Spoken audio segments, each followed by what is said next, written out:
The Story of Civilization, Part 2, The Life of Greece, being a history of Greek civilization in the Near East, from the death of Alexander to the Roman conquest, with an introduction of the prehistoric culture of Crete by Durant. Chapter 17, The Literature of the Golden Age, Section 5, Euripides, Part 1, The Plays. As Giotto rough-hewed the early path of Italian painting, and Raphael subdued the art with a quiet spirit into technical perfection, and Michelangelo completed the development in works of tortured genius, as Bach, with incredible energy, forced open a broad road to modern music, and Mozart perfected its form in melodious simplicity, and Beethoven completed the development in works of unbalanced grandeur, so Aeschylus cleared the way and set the forms for Greek drama with his harsh verse and stern philosophy. Sophocles fashioned the art with measured music and placid wisdom, and Euripides completed the development in works of passionate feeling and turbulent doubt. Aeschylus was a preacher of almost Hebraic intensity. Sophocles was a classic artist clinging to a broken faith. Euripides was a romantic poet who could never write a perfect play because he was distracted by philosophy. They were the Isaiah, Job, and Ecclesiastes of Greece. Euripides was born in the year, some say on the day of Salamis, probably on the island itself, to which we are told his parents had fled for refuge from the invading Medes. His father was a man of some property and prominence in the Attic town of Thulla. His mother was of noble family, though the hostile Aristophanes insists that she kept a grocer's shop and hawked fruit and flowers on the street. In latter life, he lived on Salamis, loving the solitude of its hills and its varied prospects of blue sea. Plato wished to be a dramatist and became a philosopher. Euripides wished to be a philosopher and became a dramatist. He took the entire course of Anaxagoras, says Strabo. He studied for a while with Prodicus, and was so intimate with Socrates that some suspected the philosopher of having a hand in the poet's plays. The whole sophistic movement entered into his education, and through him captured the Dionysian stage. He became the Voltaire of Greek Enlightenment, worshipping reason with destructive innuendo in the midst of dramas staged to celebrate what was considered to be a god. The records of the Dionysian theater credit him with 75 plays, from the Daughters of Peleus in 455 BCE to the Ka in 406 BCE. 18 survive, and a medley of fragments from the rest. The major plays appeared in approximately the following order: Alcestis, 438, Medea, 431, Hippolytus, 428, Andromache, 427, Hecuba, 425, Electra, 416, The Trojan Women, 415, Iphigenia, Antares, 413, Orestes, 408, Iphigenia in Aulis, 406, the Bacchae, 406 BCE. Their subject matter tells again the legends of early Greeks, but with a note of skeptical protest, sounding timidly and then boldly between the lines.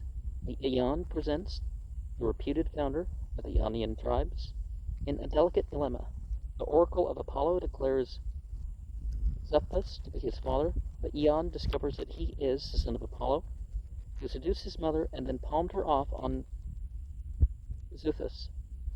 Can it be said, Aeon asks, that the noble god is a liar?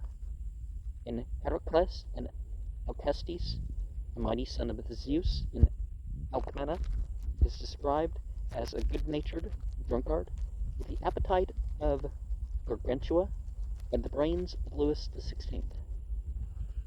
The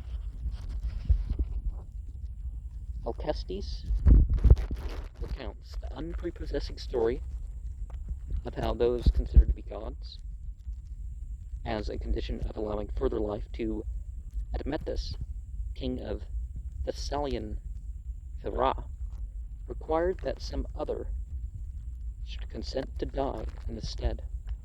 His wife offers herself as a sacrifice, and bids him 100 blind farewell, which he hears with magnanimous patience. Alcestis is carried out for the deed, but Heracles, between solitary drinking bouts and banquets, goes forth, argues, and browbeats death into relinquishing Alcestis and brings her back alive. The play can be understood only as a subtle attempt to make the legend ridiculous. It was presented in 438 as the fourth play in a group by Euripides. Perhaps it was intended as a half-serious satire play rather than as a half-comic tragedy. In Falaustian's Adventure, Browning, with a generous simplicity, has taken the play at its face value. The Hippolytus applies with more finesse and grace the same method of reduction to the absurd. The handsome hero is a youthful huntsman who vows to Artemis, virgin goddess of the chase, that he will always be faithful to her, will ever shun women, and will find his greatest pleasure in the woods. Aphrodite, incensed by this insulting celibacy, pours into the hearts of Phaedra, Theseus' wife, a mad passion for Hippolytus, Theseus' son, by the Amazon Antiope. Here is the first love tragedy in extant literature, and here, at the outset, are all the symptoms of love at the crisis of its fever. Phaedra, rejected by Hippolytus, languishes and fades to the point of death. Her nurse, suddenly become a philosopher, muses with Hamlet-like skepticism about a life beyond the grave. Yet, all man's life is but ailing and dim, and rest upon the earth comes never. But if any far-off state there be, dearer than life, mortality, the hand of the dark hath hold thereof, and mist is under, and mist above, and some are sick for life and cling on earth to this nameless and shining thing. For other life is the fountain sealed, and the deeps below us are unrevealed, and we drift on legends forever. The nurse bears a message to Hippolytus that Phaedra's bed will welcome him. He, knowing that she is his father's wife, is horrified and bursts into one of those passages that earned Euripides a reputation for misogyny.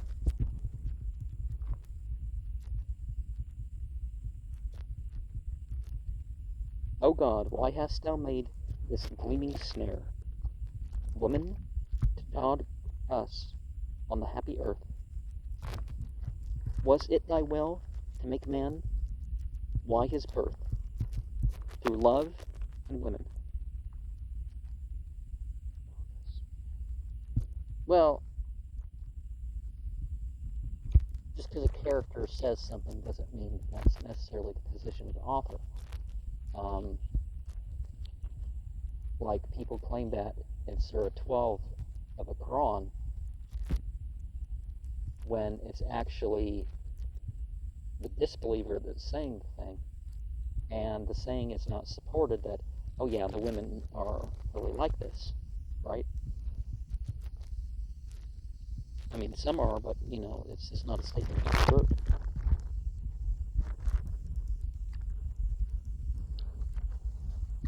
Phaedra dies, and in her hand, her husband finds a note saying that Hippolytus seduced her.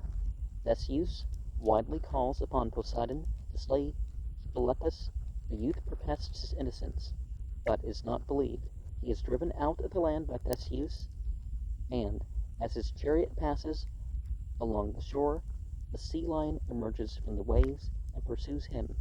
His horse is run away, upset the chariot, and drag the entangled Hippolytus, i.e. torn by horses, over the rocks to a mangled death. And the chorus cries out, in lines that must have startled Athens, Ye gods that did snare him, lo I cast in your faces my hate and my scorn. In the Medea, Euripides forgets, for a while, his war against what are considered to be gods, and transforms the story of the Argonauts into his most powerful play. When Jason, it and the J sound, so I don't know what they mean, reaches Colchis, the royal princess, Medea, falls in love with him, helps him get the golden fleece, and to shield him, deceives her father and kills her brother.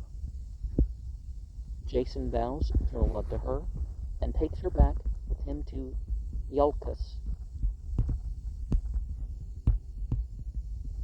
There, the almost savage Medea poisons King Peleus to secure the throne that Peleus promised to Jason.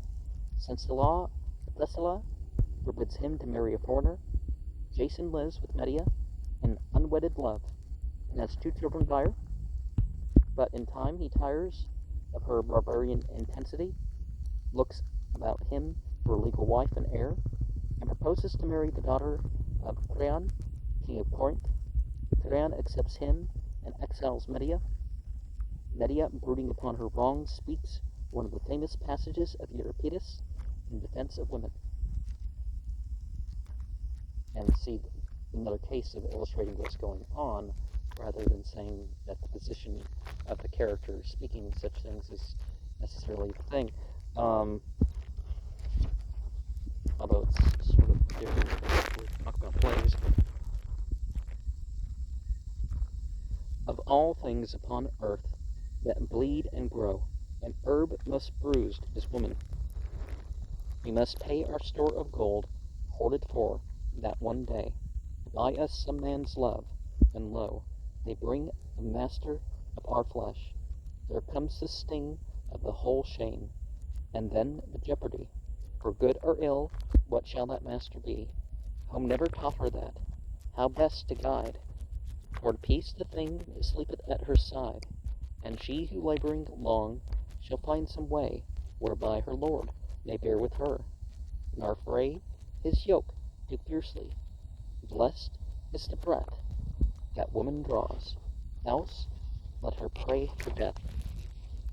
Her lord, if he be wearied of her face, within doors gives him forth some merrier place, will ease his heart, but she waits on, her whole vision enchained on a single soul.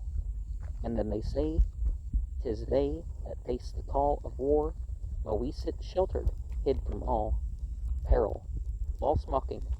Sooner would I stand 3 times to face their battles, shield in hand, than bear one child. Then follows the terrible story of her revenge. She sends to her rival, in pretended reconciliation, a set of costly robes. The Corinthian princess puts one on, and is consumed in fire. Well, if you put things that are unlawful, can do stuff in your afterlife, right? But what else might that represent? Creon, trying to rescue her, is burned to death. Medea kills her own children and drives off with their dead bodies before Jason's eyes. The chorus chants a philosophical end. Great treasure halls hath Zeus in heaven, from whence to man strange dooms be given, past hope or fear, and the end men looked for cometh not, and a path is there where no man thought, so hath it fallen here. The remaining plays turn for the most part upon the tale of True in Helen. We get the revised version of Stesichorus and Herodotus. The Spartan queen does not elope with Paris to True. She is carried against her will to Egypt and chastely awaits her master there. All Greece, Euripides suggests, has been hoodwinked by the legend of Helen in Troy. In Iphigenia, in Alice, he pours into the old story of Agamemnon's sacrifice a profusion of sentiment new to the Greek drama, and a Lucretian horror of the crimes to which the ancient faith persuaded men. Aeschylus and Sophocles had also written on this theme, but their plays were soon forgotten in the brilliance of this new performance. The arrival of Clytemnestra and her daughter is visioned with Euripidean tenderness. Orestes, yet a wordless babe, is presented to witness the superstitious murder that will dictate his destiny. The girl is all shyness and happiness as she runs to greet the king. Iphig, fain am I, father, on thy breast to fall, after so long, though others I outrun. For oh, I yearn for thy face, be not wroth, so glad to see me yet. What troubled look, again on kings and captains, weigheth many a care.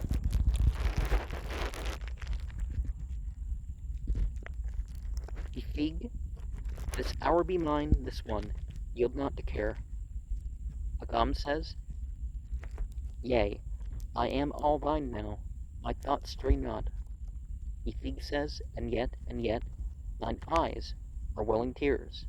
Agam says, yea, for the absence yet to come is long. Iphig says, I know not. Dear my sire, thy meaning. Agam says, thy wise discernment stirs my grief the more.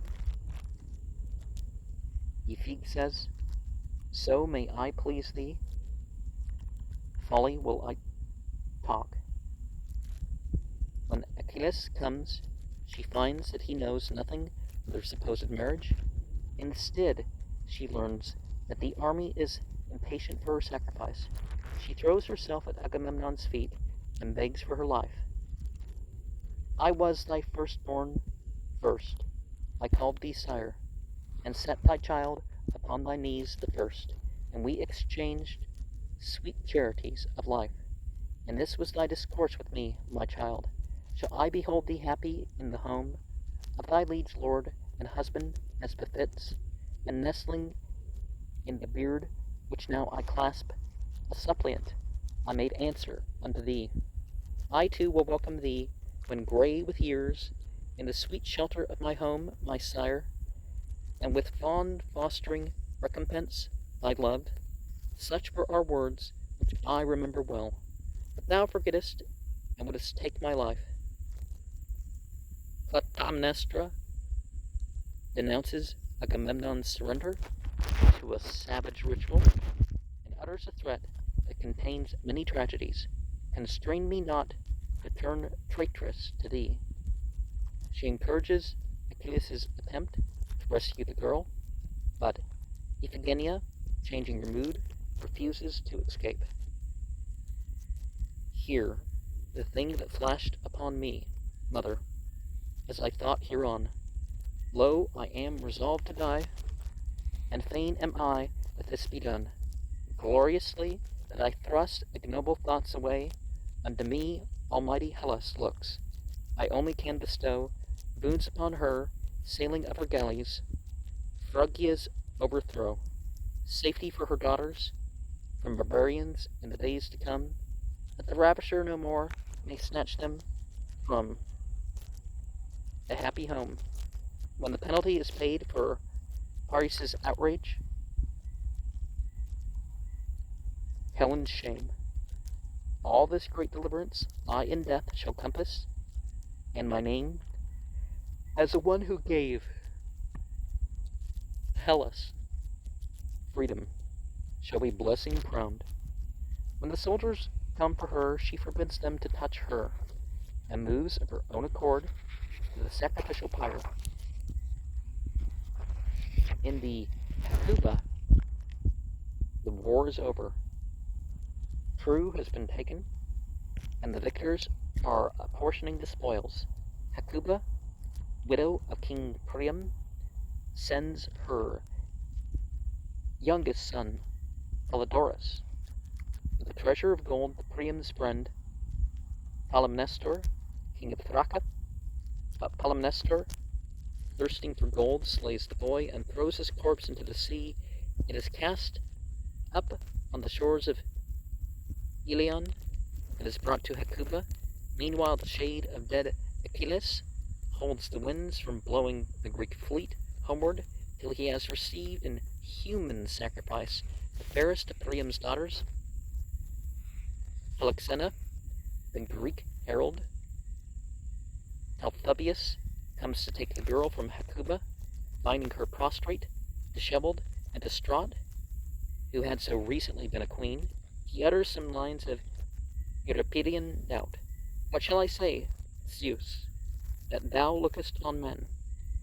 Or that this fancy false we vainly hold, for not who deem there is a race of gods, while chance controlleth all things among men.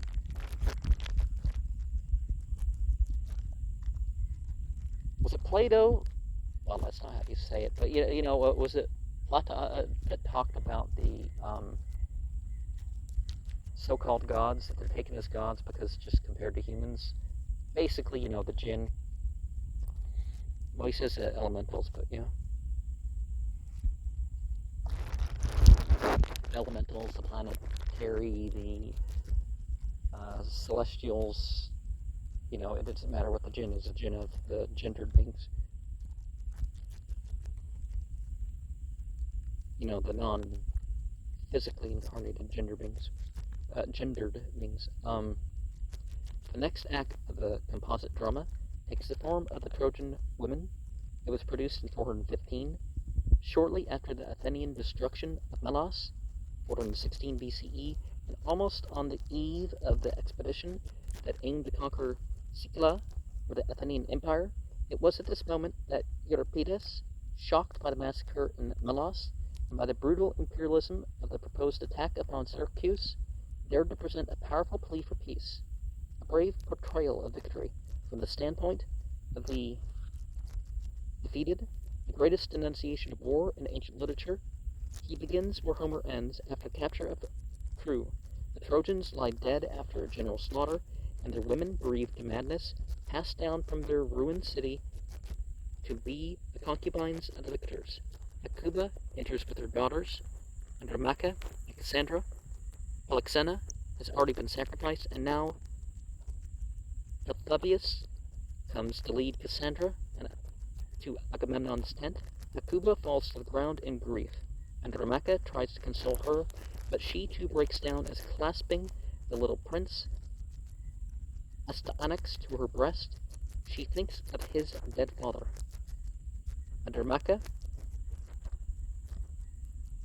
says, "And I, long since, I drew my bow, straight at the heart of good fame, and I know my shaft hit, and for that am I the more fallen from peace, all that men praise us for. I loved for Hector's sake, and sought to win.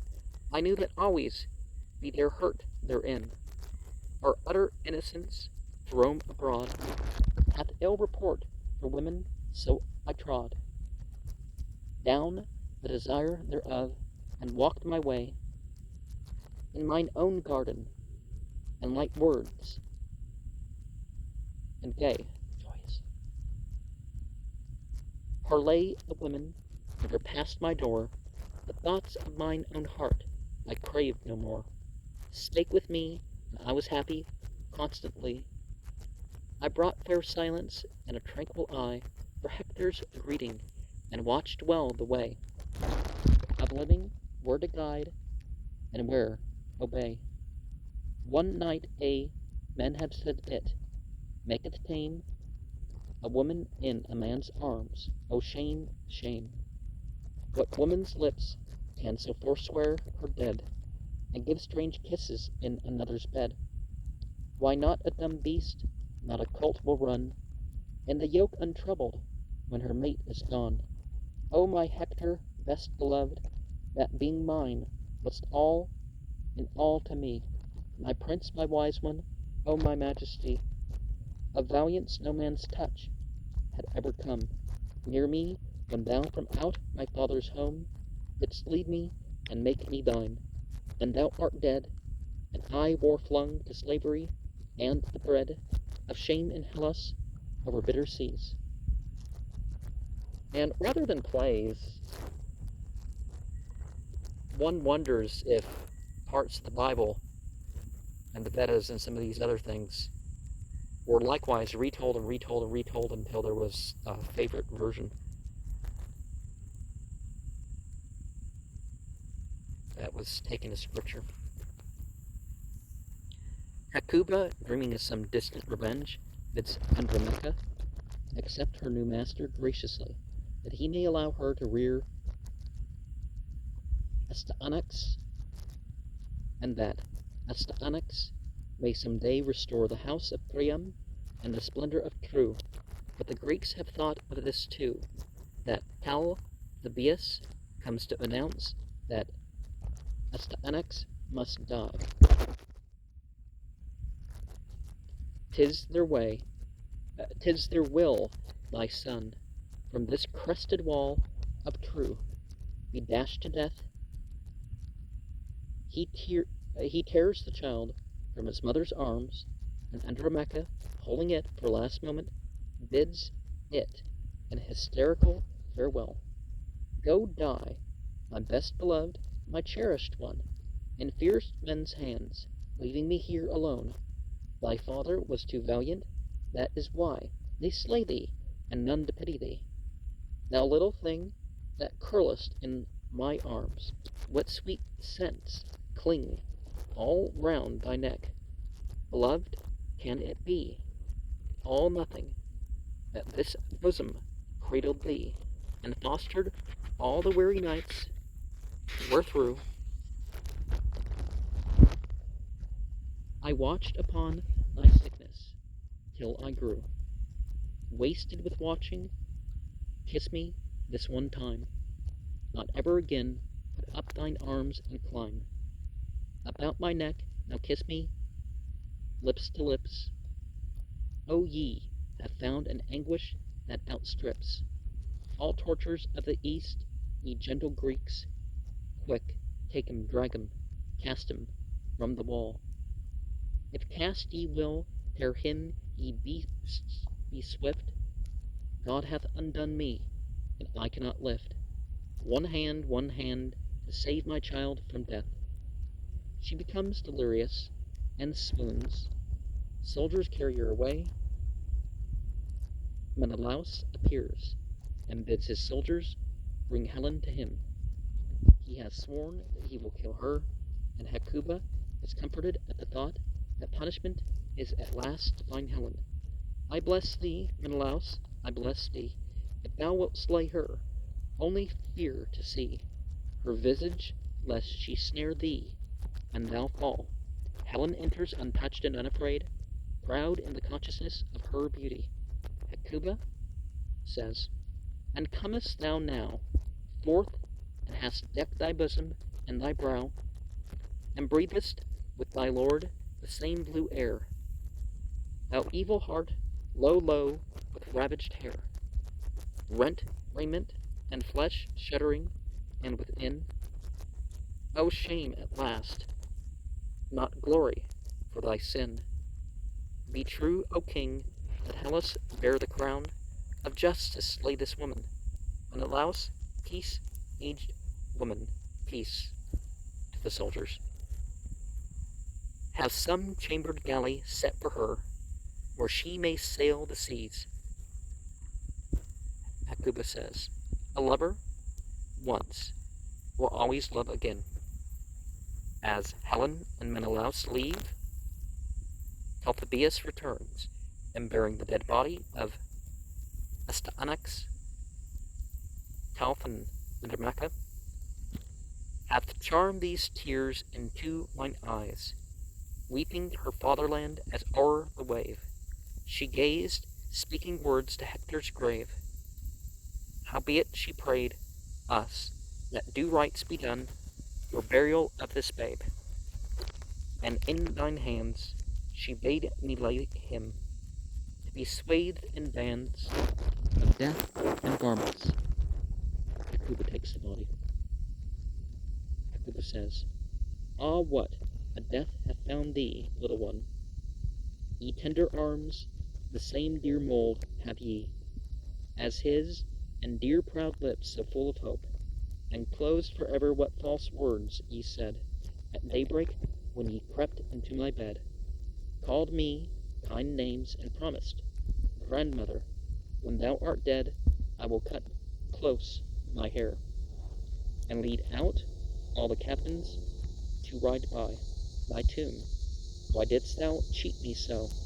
'Tis I, old, homeless, childless, that for thee must shed cold tears, so young, so miserably dead. Dear God, the pattering welcomes of thy feet, the nursing in my lap, and oh, the sweet falling asleep together, all is gone. How should a poet carve the future stone?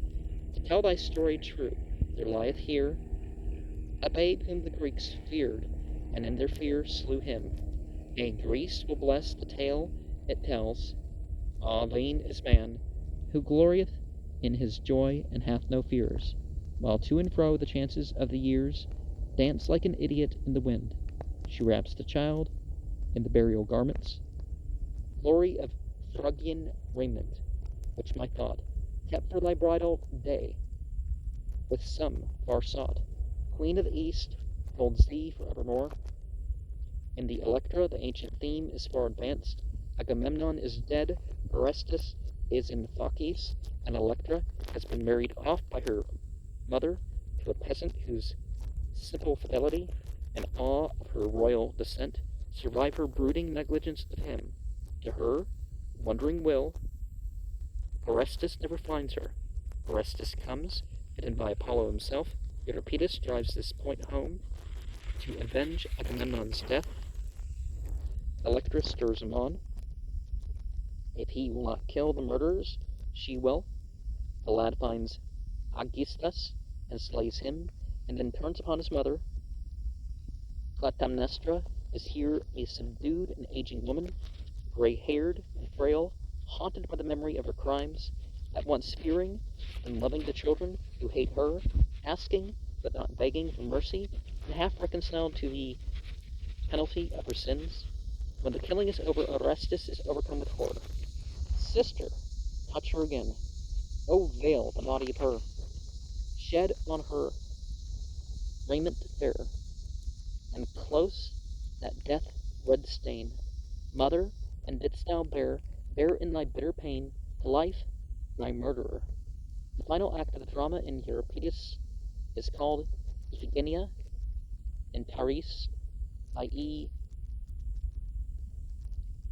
Iphigenia among the Tauri. Artemis, it now appears, substituted a deer for Agamemnon's daughter on the pyre at Aulis, snatched the girl from the flames and made her a priestess at the shrine of Artemis among the half-savage Tauri of the Crimea. The Tauri make it a rule to sacrifice to what they considered to be the goddess any stranger who sets foot unaxed upon their shores. And Iphigenia is the unhappy, brooding minstrel who consecrates the victims. 18 years of separation from Greece and those she loved have dulled her mind with grief. Meanwhile, the oracle of Apollo has promised Orestes peace if he will capture from the Tari the sacred image of Artemis and bring it to Attica. Orestes and Pallades set sail and at last reach the land of the Tari, who gladly accept them as gifts of the sea for Artemis and hurry them off to be slain at her altar. Orestes, exhausted, falls in an epileptic fit at Iphigenia's feet, and though she does not recognize him, she is overwhelmed with pity as she sees the two comrades in the fairest years of youth faced with death. Iphig says, "To none is given to know the coming nor the end of woe. So dark is God, and to great darkness go his paths by blind chance, mazed from our ken. Whence are ye come, O most happy men, most unhappy men? What mother, then, was yours, O strangers say, and father, and your sister, if you have a sister, both at once so young and brave, to leave her brotherless? Orestes, would that my sister's hand could close mine eyes. Iphig, alas, she dwelleth under distant skies. Unhappy one, in vain is all thy prayer. Yet, oh, thou art from Argos, all of care. That can be I will give, and fail thee not. Rich raiment to thy burial shall be brought, and oil to cool thy pyre in golden floods, and sweet that from 1,000 mountain buds the murmuring bee hath garnered, I will throw, to die with thee in fragrance. She promises to save them if they will carry back to Argos the message which she bids them store in the memories. Iphig says, "Say to Orestes, Agamemnon's son, she that was slain in Aulis, then to Greece, yet quick, Iphigenia sendeth peace. Orestes, Iphigenia, where, back from the dead, Iphig says, 'Tis I.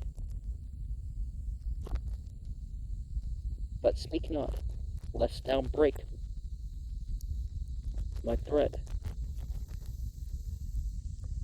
Take me to Argos, brother, ere I die." Orestes wishes to clasp her in his arms, but attendants forbid it. No man may touch the priestess of Artemis. He declares himself Orestes, but she cannot believe him. She convinces her by recalling the tales Electra told them. Iphig says, "Is this the babe I knew? The little babe, light-lifted like a bird? O Argos land, O heart and holy flame, that old Cyclops, lit. I bless ye that he lives, that he is grown, a light and strength, my brother and mine own.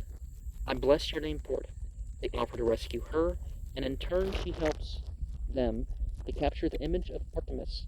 By her subtle ruse, they reached their ship safely, and carry the statue to Durant. There Iphigenia becomes a priestess, and there, after her death, she is worshipped as a deity. Orestes is released from the Furies and knows some years of peace. The thirst of what is considered to be gods is sated, and the drama of the children of Tantalos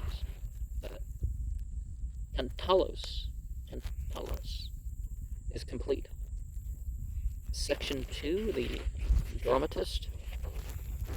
We must agree with Aristotle that these plays, from the viewpoint of dramatic technique, fall short of the standards set by the Aeschylus, Sophocles, the Medea, the Hippolytus, and the Bacchae are well planned, but even they cannot compare with the structural integrity of the Oresteia, or complex unity of Oedipus the king.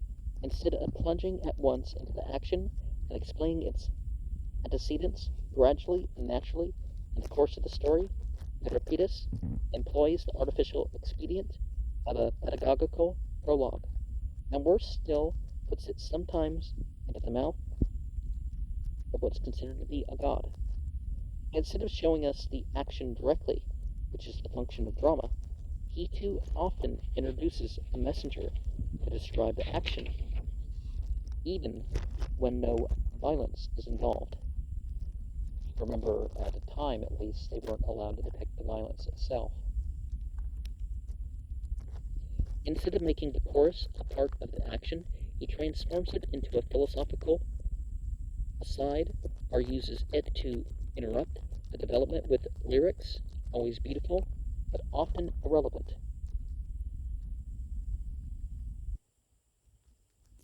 Family Guy's interludes kind of get in that area, right?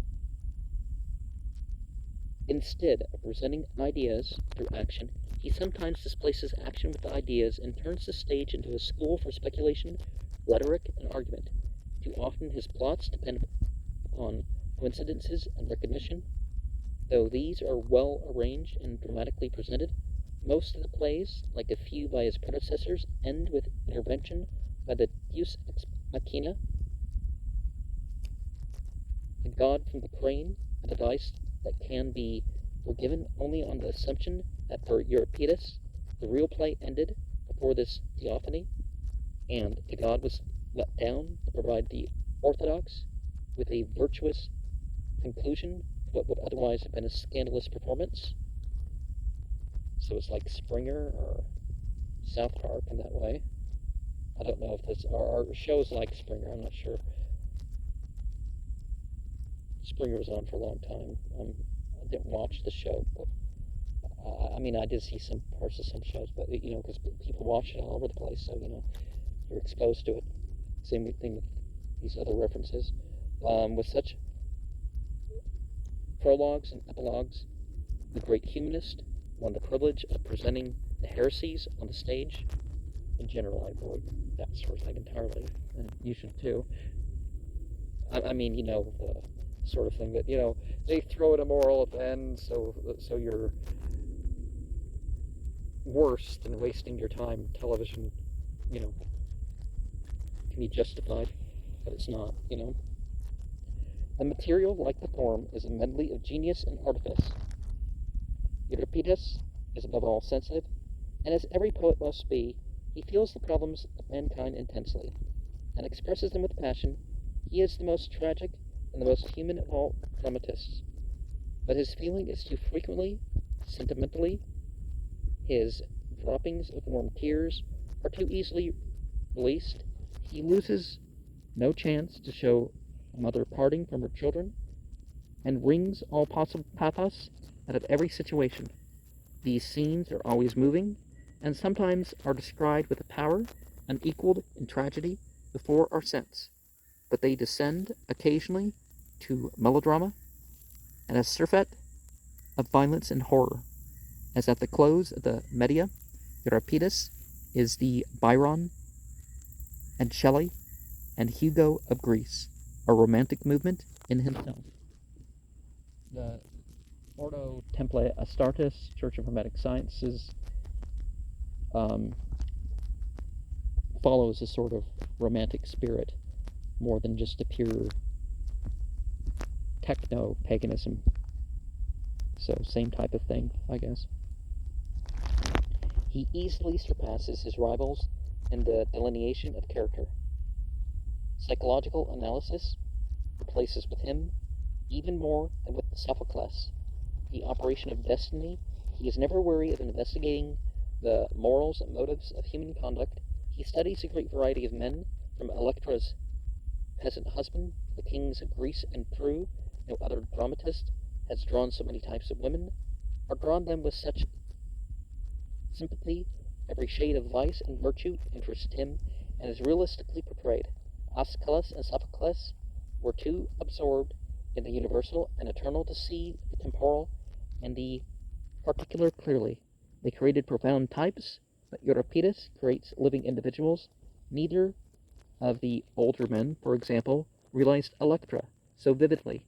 In these plays, the drama of the conflict with fate yields more and more to the drama of the situation and character, and the way is prepared by which, in the following centuries, the Greek stage will be captured by the comedy of manners under Philemon and Menander. Part 3, The Philosopher. But it would be foolish to judge Euripides chiefly as a playwright. His ruling interest is not dramatic technique, but philosophical inquiry and political reform.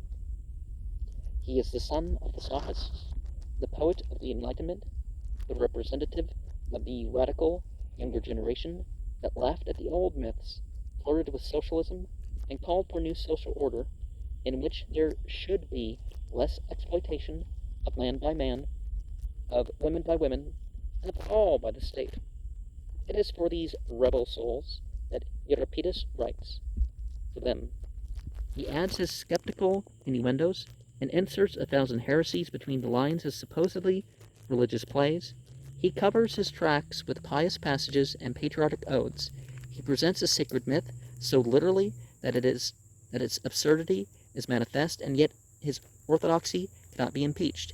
He gives the body of his plays over to doubt, but surrenders the first and last words to the gods. His subtlety and brilliance, like those of the French encyclopedist, is due in some part to the compulsion laid upon him to speak his mind while saving his skin. His theme is that of Lucretius, tantum religio patuit suadere malorum. So great are the evils to which religion has led man, or what's been cast off as religion, right?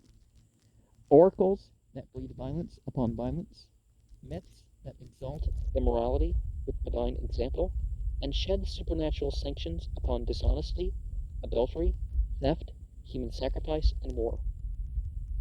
He describes a soothsayer as a man who speaks few truths, but many lies.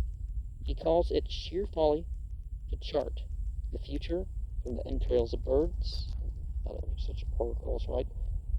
He denounces the whole apparatus of oracles and divination.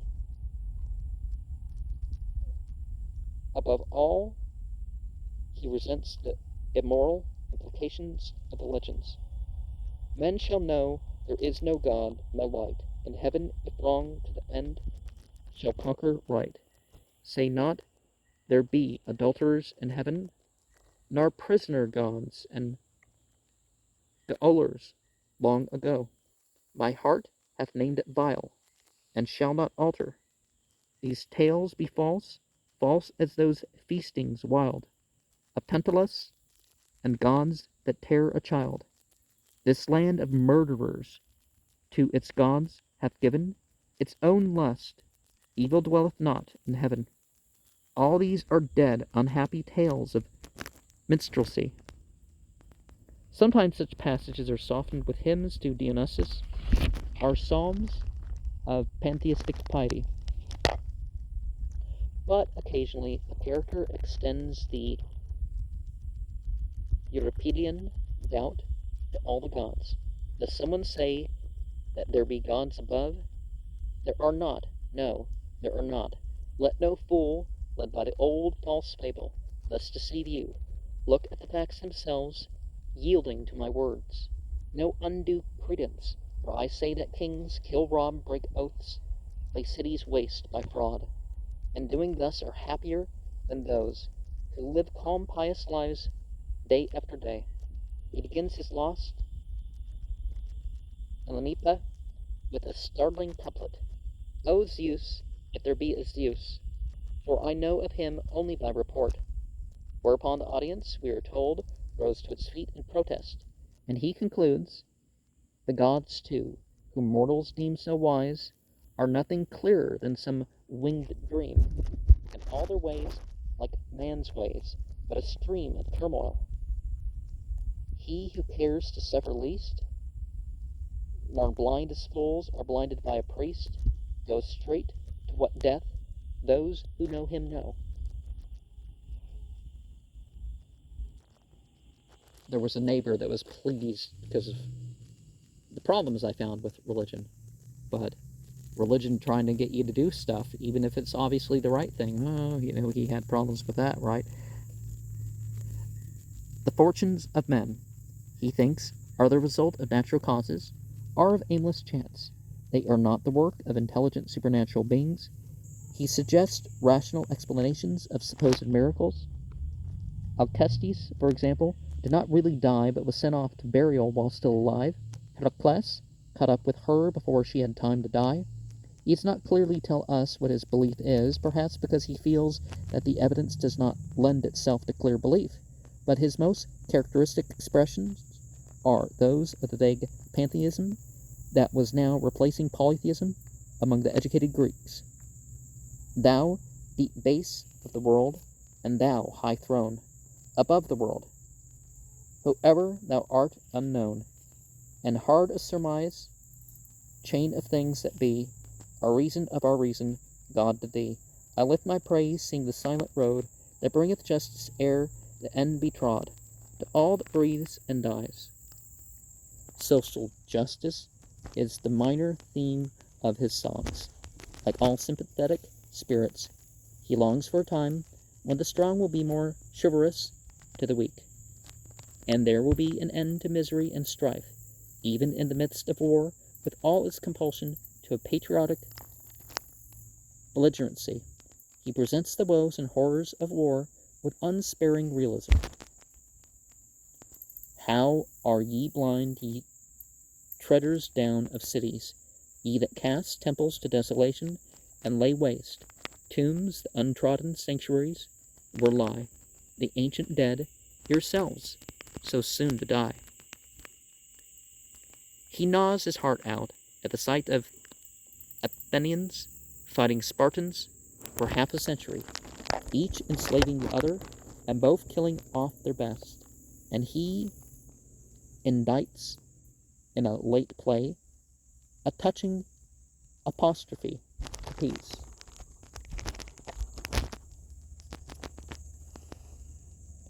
O peace, thou givest plenty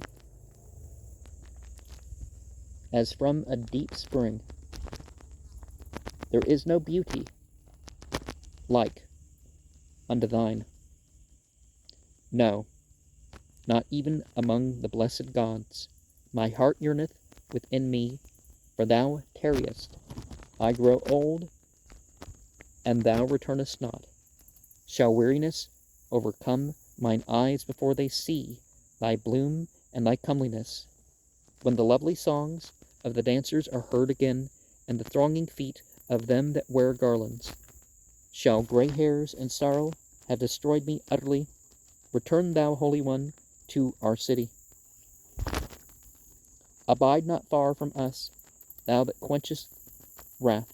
Strife and bitterness shall depart, if thou art with us. Madness and the edge of the sword shall flee from our doors. Almost alone among the great writers of his time, he dares to attack slavery.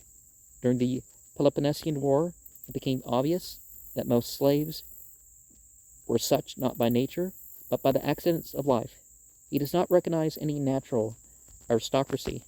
Environment, rather than heredity, makes the man. The slaves in his dramas play important parts and often speak his finest lines. With the imaginative sympathy of a poet, he considers women. He knows the faults of the sex and exposes them so realistically that Aristophanes was able to make him out a misogynist. But he did more than any other playwright of antiquity to present the case for women, and to support, well, at least the ones that we remember, maybe, and to support the dawning movement for their emancipation, like happened under Muhammad's rule.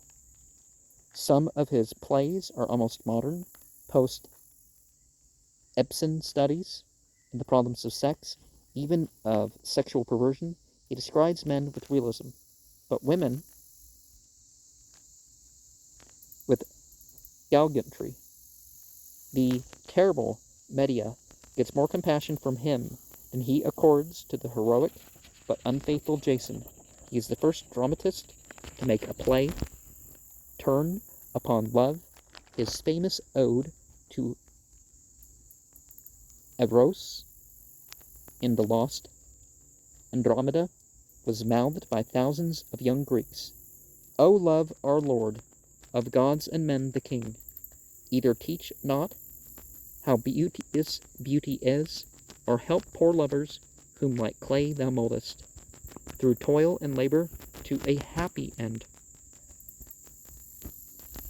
And of course that has led to the slang term, right? Euripides is naturally a pessimist, for every romantic becomes a pessimist when reality impinges upon romance. Life, says Horace Walpole, is a comedy to those who think, a tragedy to those who feel. I don't know when Horace was it. Long ago, says our poet, I looked upon man's days and found a grey shadow. And this thing more I surely say, that those of all men who are counted wise, strong wits, devisers of great policies, do pay the bitterest toll. Since life began, hath there in God's eye stood one happy man. He wonders at the greed and cruelty of man, the resourcefulness of evil, and the obscene indiscriminateness of death. At the beginning of the Alcestis, Death says, Is it not my function to take the doomed? To which Apollo answers, No, only to dispatch those who have ripened unto full age. When death comes after life has been fully lived, it is natural and does not offend us. We should not lament our fate if, like the harvests that follow each other in the passage of the years, one generation of men after another flowers, fades, and is carried off. So it is ordered in the course of nature, and we must not be dismayed by anything that is rendered inevitable by her laws. His conclusion is Stoicism. Do thou endure as men must, chafing not, now and then following Anaximenes and anticipating the Stoics, he consoles himself with the thought that the spirit of man is part of the divine air, or pneuma, and will, after death, be preserved in the soul of the world. Who knows if that be life, which we call death, and life be dying, save alone that men, living bear grief, but when they yield their breath, they have no sorrow then, and grieve no more.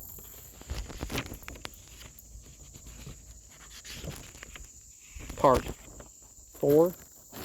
The Exile. The man whom we picture from these plays resembles sufficiently the living statue in the Louvre and the bust at Naples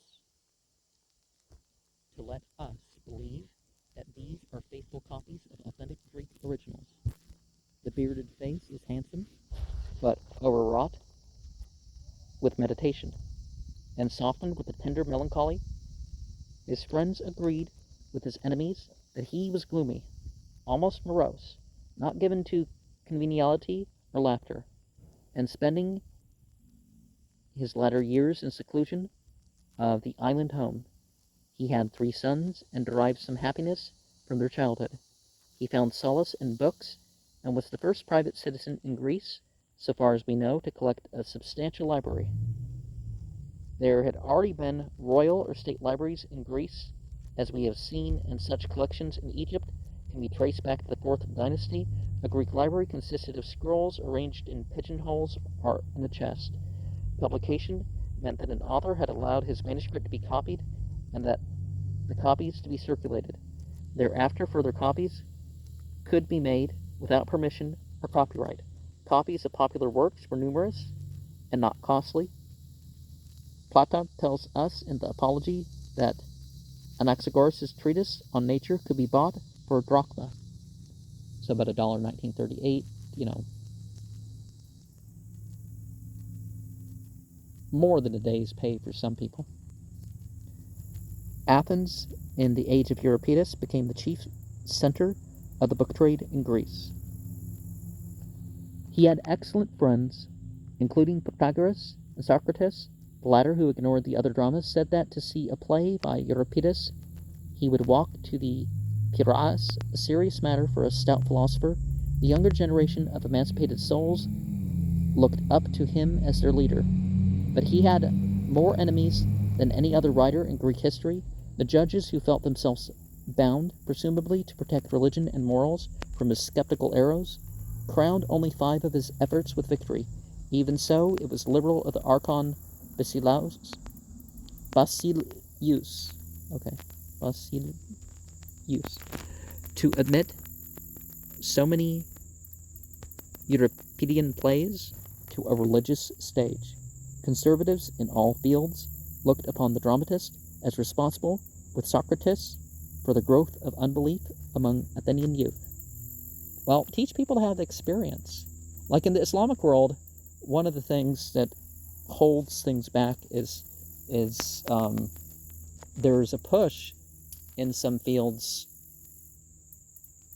to not focus on the teachings of meaning, symbolism, or the teachings of experiencing the prayer and all that sort of stuff. And not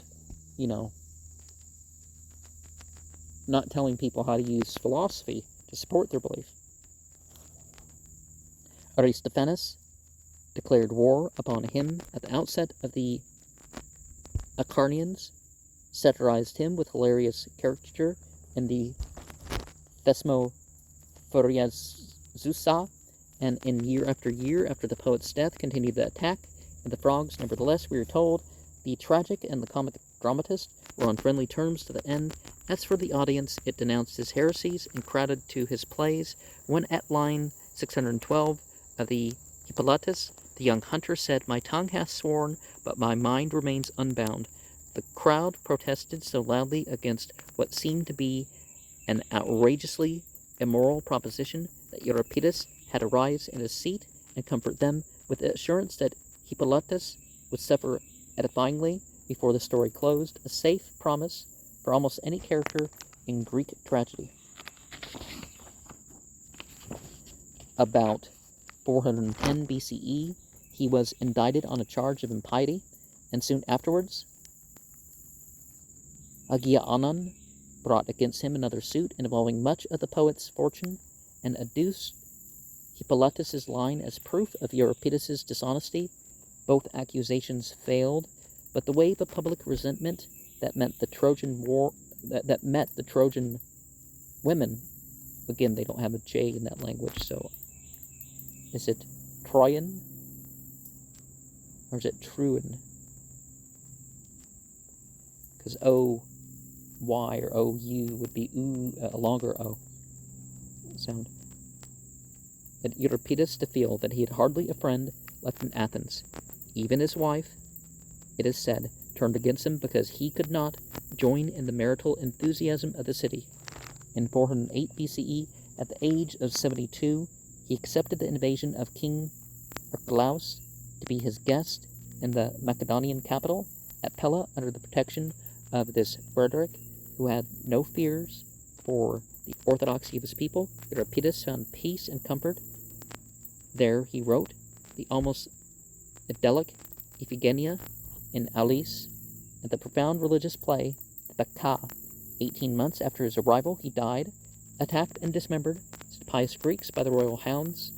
A year later, his son produced the 2 dramas at the city Dionysia, and the judges gave them the first prize. Even modern scholars have thought that the Ka was Euripides' apology to the Greek religion, and yet the play may have been intended as a bitter allegory of Euripides' treatment by the public of Athens. It is the story of how Pentheus, king of Thebes, was torn to pieces by a mob of female Dionysian orgiasts,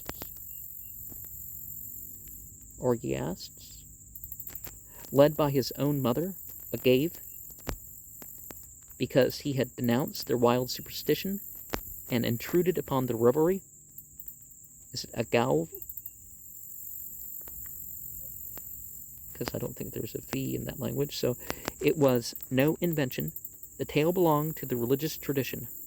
The dismemberment and sacrifice of an animal, or of any man who dared to attend the ceremonies, was part of the Dionysian rite, and this powerful drama, by returning for its plot to the legend of Dionysus, bound Greek tragedy at its culmination with Greek tragedy at its birth. The play was composed among the Macedonian mountains, which it describes in lyrics of unfailing power, and perhaps it was intended for performance in Pella, where the Bacchic cult was especially strong. Euripides enters with surprising insight into the mood of religious ecstasy and puts into the mouths of the Bacchantes psalms of passionate devotion. It may indeed be that the old poet had gone to the limits of rationalism and beyond it, and recognized now the frailty of reason and the persistency of the emotional needs of women and men, but the story does dubious honor to the Dionysian religion. Its theme is once more the evils that may come of superstitious creeds. The god Dionysus visits Thebes in disguise as a Bacchus, or incarnation of himself, and preaches the worship of Dionysus. The daughters of Cadmus reject the message. He hypnotizes them into pious ecstasy, and they go up into the hills to worship him with wild dances. They clothe themselves with the skins of animals, and girdle themselves with snakes, crown themselves with ivy, and suckle the young of wolves and deer. The Theban king, Pentheus, opposes the cult as hostile to reason, morals, and order, and imprisons its preacher, who bears his punishment with Christian gentleness. But the god in the preacher asserts himself, opens the prison walls, and uses his miraculous power to hypnotize the young ruler. Under this influence, Pentheus dresses himself as a woman, climbs the hills, and joins the revelers. The women discover that he is a man, and tear him limb from limb. His own mother, drunk with possession, carries Pentheus' severed head in her hands, thinking it the head of a lion, and sings a song of triumph over it. When she comes to her senses and sees that it is the head of her son, she is revolted with the cult that intoxicated her. And when Dionysus says, "Ye mocked me, being God, this is your wage," she answers, "Should God be like a proud man in his rage?" The last lesson is the same as the first. Even in his dying play, the poet remained Euripides. After his death, he achieved popularity even in Athens. The ideas for which he had fought became the dominant conceptions of the following centuries, and the Hellenistic age looked back to him and to Socrates as the greatest intellectual stimuli that Greece had ever known. He had dealt with living problems rather than dead tales of minstrelsy, and it took the ancient world a long time to forget him. The plays of his predecessors slipped into oblivion, while his own were repeated in every year. And wherever the Greek world had a stage, when in the collapse of that expedition to Syracuse, 415 BCE, whose failure had been forecast,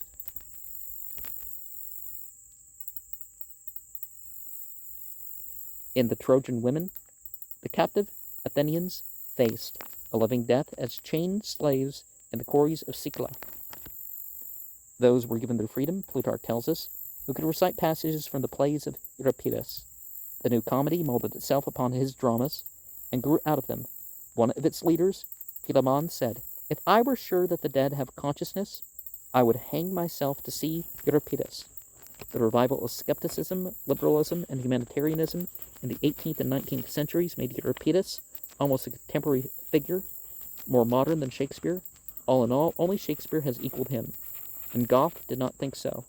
Have all the nations of the world since Euripides, ex-Goethe of Eckermann, produced one dramatist worthy to hand him his slippers? Not more than one. And